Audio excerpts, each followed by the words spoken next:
Au sujet de l'Église, faut-il quitter l'Église adventiste? La Bible et l'esprit de prophétie répondent à cette question.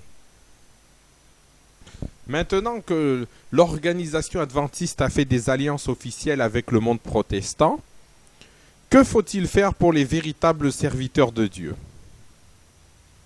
L'esprit de prophétie nous révèle vers quelle direction va l'Église adventiste. Nous lisons dans Service chrétien, page 49. L'Église s'est détournée de son chef, le Christ. Elle retourne résolument vers l'Égypte. Et ce texte est confirmé par les faits, puisqu'aujourd'hui l'Église retourne dans le monde protestant qu'elle avait quitté au XIXe siècle, confirmant ainsi qu'elle retourne en Égypte. Alors, puisque l'Église retourne vers l'Égypte, un groupe et une personne peuvent-ils aller ensemble dans deux directions opposées? Non, bien sûr. Par conséquent, le véritable enfant de Dieu qui veut aller dans la Canaan céleste ne peut pas faire partie de l'Église adventiste. Si on en fait partie, on ne va pas vers la Canaan céleste.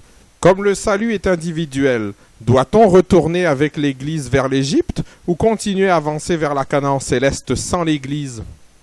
L'esprit de prophétie répond à cette importante question. Nous lisons dans Service chrétien, page 51.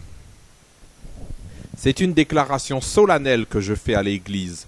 Il n'y a pas une personne sur 20 de celles dont les noms sont inscrits sur les registres de l'Église qui soit prête à terminer sa course terrestre et qui ne se trouverait pas, si cette éventualité se produisait, dans la condition du pécheur habituel, c'est-à-dire sans Dieu et sans espérance dans le monde. Ces personnes font profession de servir Dieu, mais en réalité elles servent Mammon. Ce demi-service pour l'un et l'autre est en fait un reniement constant du Christ plutôt qu'une confession.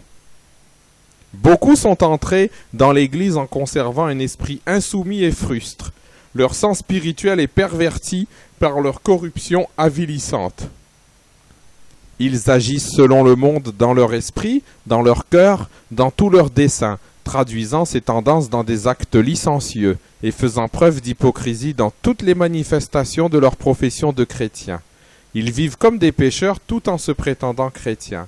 Ceux qui font profession de christianisme et qui confessent le Christ doivent sortir de leur rang, ne pas toucher à ce qui est impur et se séparer d'eux.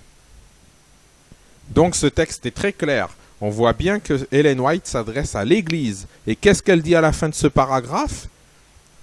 Doivent sortir de leur rang, ne pas toucher à ce qui est impur et se séparer d'eux. Donc ce texte est vraiment un appel à se séparer de l'Église adventiste. Nous allons lire encore un autre texte dans Témoignages pour l'Église, volume 2, page 192, qui confirme cette séparation. Lisons-le. Mes frères, si vous continuez à être aussi indolents, aussi mondains, aussi égoïstes, Dieu vous laissera certainement de côté et il prendra ceux qui se soucient moins d'eux-mêmes, qui ambitionnent moins les honneurs du monde et qui n'hésiteront pas à sortir, comme fit leur maître, hors du camp en portant son opprobre. La tâche sera confiée à d'autres, à ceux qui l'apprécieront, qui en tisseront les principes dans leur existence journalière. Dieu choisira des hommes humbles qui chercheront à glorifier son nom et à faire avancer sa cause plutôt qu'à s'honorer eux-mêmes et à se mettre en avant. Il suscitera des hommes qui n'ont pas une si grande sagesse humaine, mais qui sont unis à lui et qui recherchent la force et le conseil d'en haut. Amen. Donc c'est très clair. Dieu avait déjà prévu la possibilité d'une séparation de l'Église adventiste déjà du temps d'Ellen White. Et aujourd'hui, cela se concrétise. Et donc, ces deux textes que nous avons lus sont deux appels puissants à se séparer de l'Église. Et il ne faut pas s'étonner de ces textes de Service chrétien, page 51, et de Témoignages pour l'Église, volume 2, page 192. En effet, le Christ lui-même a déclaré « Je suis venu mettre la division ». Matthieu, chapitre 10, verset 35. Encore un autre texte d'Ellen White qui confirme cette rupture que Dieu avait déjà prévue. Événement des derniers jours, numéro 142. En tant que réformateurs, les membres de ce peuple étaient sortis des églises traditionnelles. Mais voici qu'ils jouent maintenant le même rôle que celui que les églises ont joué. Nous espérons que nous n'aurons pas besoin d'une nouvelle rupture. Mais ensuite, elle a écrit « Ceux qui font profession de christianisme et qui confessent le Christ doivent sortir de leur rang, ne pas toucher à ce qui est impur et se séparer d'eux. » Donc, le temps aujourd'hui est à la rupture. Et il faut bien se rappeler une chose, c'est que Dieu n'est plus avec l'Église adventiste depuis longtemps. L'esprit de prophétie le confirme en disant, dans Événements des derniers jours, au numéro 144, « L'Église est dans l'état de Laodicée. La présence de Dieu n'est pas au milieu d'elle. » Alors à quoi ça sert d'aller à l'église si Dieu n'est pas là? À quoi ça sert d'assister à des cultes adventistes si Dieu n'y est pas présent? Il y a aussi ce texte de Message choisi, volume 1, page 418. « À une église sans vie et sans Christ, le témoin véritable dit, « Je connais tes œuvres, je sais que tu n'es ni froid ni bouillant. » Alors, une question, est-ce que vous continuerez à soutenir une église qui est sans vie et sans Christ? C'est très grave.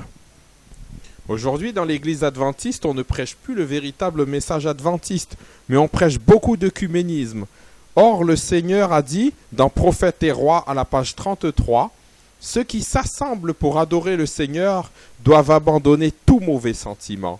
S'ils ne l'adorent en esprit et en vérité, leur assemblée est sans valeur. » Donc, si aujourd'hui il n'y a plus le véritable message dans l'église adventiste, eh bien l'assemblée adventiste est sans valeur, ça ne sert à rien d'y assister. Aujourd'hui, avec tous ces projets œcuméniques, cette prophétie d'Ellen White s'est réalisée.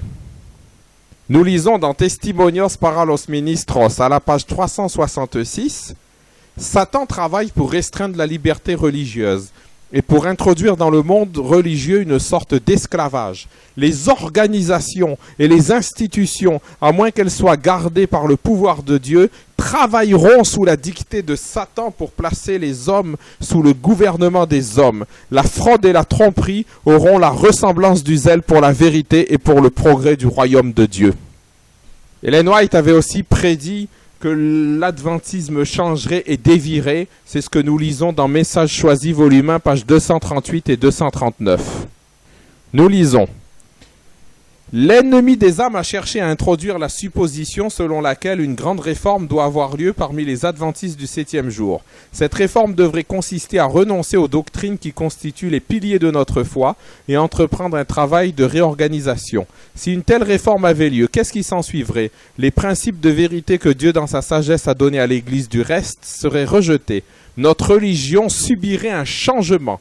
Les principes fondamentaux qui ont soutenu l'œuvre pendant les 50 dernières années seraient tenus pour autant d'erreurs. Une nouvelle organisation serait établie. Des livres d'un ordre différent seraient écrits. On introduirait un système de philosophie intellectuelle. Les fondateurs de ce système se rendraient dans les villes pour y accomplir une œuvre magnifique. Il va sans dire que le sabbat serait peu respecté, tout comme le Dieu qui l'a établi. Ce nouveau mouvement ne tolérerait aucune opposition. Ses chefs enseigneraient que la vertu est préférable au vice, mais du moment que Dieu serait écarté, on ne dépendrait plus que de la force humaine qui est impuissante sans Dieu. On construirait sur le sable et tout l'édifice s'écroulerait à la première tempête. Qui a l'autorité nécessaire pour inaugurer un tel mouvement? Nous avons nos Bibles, nous avons notre expérience, attestée par l'action miraculeuse du Saint-Esprit. La vérité que nous possédons exclut tout compromis. N'allons-nous pas répudier tout ce qui n'est pas en harmonie avec cette vérité? Amen. C'est pour cela que nous devons répudier l'adventisme, parce que cette prophétie s'est accomplie. Des livres d'un nouveau genre ont été écrits, une nouvelle organisation a été établie, des alliances avec les autres dénominations ont été faites. Toutes ces choses-là n'existaient pas du temps d'Ellen White. Et donc maintenant que l'adventisme aujourd'hui a dévié, eh bien, le peuple de Dieu doit fonder quelque chose de différent. Le peuple de Dieu doit faire des petits groupes. C'est ce qui est dit dans Évangélisme, page 115. La constitution de petits groupes est un plan qui m'a été présenté par celui qui ne peut s'égarer. D'ailleurs, le vrai modèle biblique de l'église n'est pas un bâtiment où les gens se réunissaient une fois par semaine, mais des églises de maison ou groupes de foyers. Saluez aussi l'église qui est dans leur maison. Romains 16, verset 5. Aquilas et Priscille avec l'église qui est dans leur maison vous saluent beaucoup dans le Seigneur. 1 Corinthiens 16, verset 19. Paul et Silas lui annoncèrent la parole du Seigneur, ainsi qu'à tous ceux qui étaient dans sa maison. Acte 16, verset 32. Saluez les frères qui sont à Laodicée et Nymphas et l'église qui est dans sa maison. Colossiens 4, verset 15. Paul, prisonnier de Jésus-Christ, et le frère Timothée, à Philémon, notre bien-aimé, à Archippe, notre compagnon de combat, et à l'église qui est dans ta maison. Philémon, versets 1 et 2. Au cours de son ministère, Paul réunissait fréquemment de petits groupes d'hommes et de femmes qui aimaient Jésus, et avec eux il se livrait à la prière. Conquérant Pacifique, page 231. L'église de maison ou groupe de foyer est en accord avec la parole de Jésus, car là où 2 ou 3 s'assemblent en mon nom, je suis au milieu d'eux. Matthieu, chapitre 18, verset 20. Il est donc inutile d'aller dans une assemblée officielle apostate. Il suffit de s'assembler à 2 ou à 3 personnes. La vraie définition de l'Église selon l'esprit de prophétie. Nous la lisons dans Levez vos yeux en haut, page 307. Dieu a une Église. Ce n'est pas la grande cathédrale, ni l'institution nationale, ni les différentes dénominations, en rappelant que l'Église adventiste est une dénomination. C'est le peuple qui aime Dieu et qui garde ses commandements. Là où 2 ou 3 sont assemblés en mon nom, je suis au milieu d'eux. Même lorsque le Christ se trouve parmi quelques humbles âmes, il s'agit de son Église, car la présence du Très-Haut et du Saint des Saints dont la demeure est éternelle peut seule constituer une Église. Que ce soit en un lieu désolé de la terre, dans le désert ou dans une ville enfermée entre ses murs, là où se trouvent réunies 2 ou 3 personnes qui aiment et observent ses commandements, Jésus préside. Donc il suffit d'être à 2 ou 3 personnes et la présence de Dieu nous est garantie et sa seule présence peut constituer une église comme on vient de le lire. Nous lisons aussi dans Conquérant Pacifique, page 13. Dès les origines, les âmes fidèles ont constitué l'église ici-bas. De tout temps, le Seigneur a eu ses sentinelles. Donc, qui c'est qui compose l'Église? Ce sont les âmes fidèles.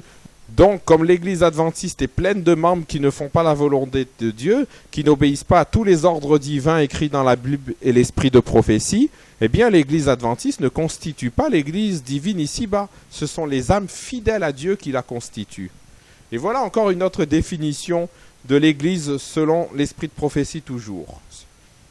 Selon Jésus, le temple, ce n'est pas un bâtiment, c'est la nature. Nous lisons. Jésus-Christ, page 278. Jésus, il aimait les spectacles qu'offre la nature. Une retraite tranquille était pour lui un temple sacré. Donc pas besoin d'un bâtiment officiel d'adoration. Il suffit d'aller méditer de temps à autre dans la nature. Non, malheureusement, l'Église adventiste n'est plus l'Église de Dieu. Il faut se souvenir de ceci. Comme les Juifs, l'Église adventiste achèvera son histoire sur un fiasco et sans Dieu, selon ses textes.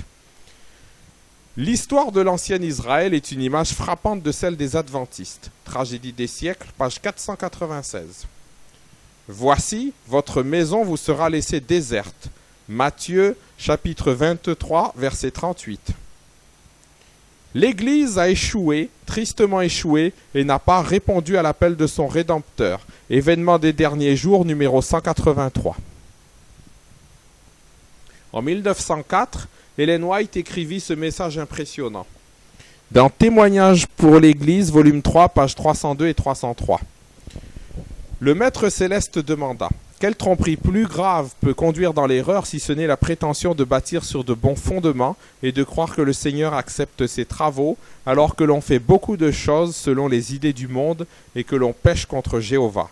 C'est un égarement fatal, une hallucination fascinante qui s'empare des esprits lorsque des hommes qui ont connu la vérité prennent la forme de la piété pour ce qui en fait la force, lorsqu'ils se croient riches et n'ont besoin de rien alors qu'il leur manque tout. Beaucoup s'écrient paix et sûreté alors qu'une ruine soudaine va fondre sur eux. À moins de se repentir sincèrement, d'humilier son cœur par la confession et d'accepter la vérité telle qu'elle est en Jésus, on ne peut entrer au ciel. Puis il me dit: quoi donc? La cité de mon père est devenue une prostituée, la maison de mon père est devenue un lieu de commerce, d'où la gloire et la présence divine se sont retirées. C'est pourquoi il y a de la faiblesse, c'est pourquoi la force manque. À moins que l'Église qui est travaillée par l'apostasie ne se repente et ne se convertisse, elle mangera le fruit de ses propres œuvres, jusqu'à ce qu'elle se prenne elle-même en horreur. L'Église, devenue une prostituée, un lieu de commerce d'où la présence divine et la gloire se sont retirées, travaillée par l'apostasie, Ce n'est pas un accusateur des frères qui parle ici, c'est le Seigneur lui-même. Donc depuis 1904, il y a une nouvelle prostituée.